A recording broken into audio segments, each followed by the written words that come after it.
60, 70, 80, 90 సంవత్సరాల ఆయుష్కాలాన్ని దేవుడిచ్చింది ఎంజాయ్ చేయమని కాదు. అసలు ఎంజాయ్మెంట్ ఒకటి ఉంది, దానికి క్వాలిఫికేషన్ ఇక్కడే సంపాదించాలా. అసలు ఎంజాయ్మెంట్ ఒకటి ఉంది, దాన్ని పరలోకం అంటాం, దేవునితో సహవాసం అంటాం.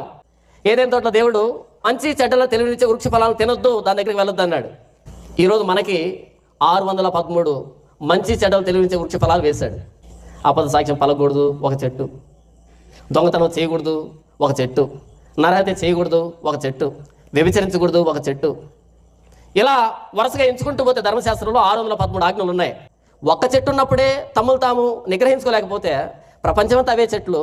దేవుళ్ళు లేని ప్రపంచమనే ఏదేంలో ప్రతి చోట మంచి చెట్ల తెలివించే వృక్ష ఫలాలు ఉంటే ఎలా ఉండగలుగుదాం? ప్రతిరోజు తెంపుకొని తింటున్నాం, ప్రతిరోజు పాపాత్ములు అయిపోతున్నాం. మనం సిద్ధపడాల్సింది పోయి పాపంలో కూరుకుపోతున్నాం, వేళ్ళు ఉంటున్నాం, పాపంలో PhD సంపాదించుకున్నాం.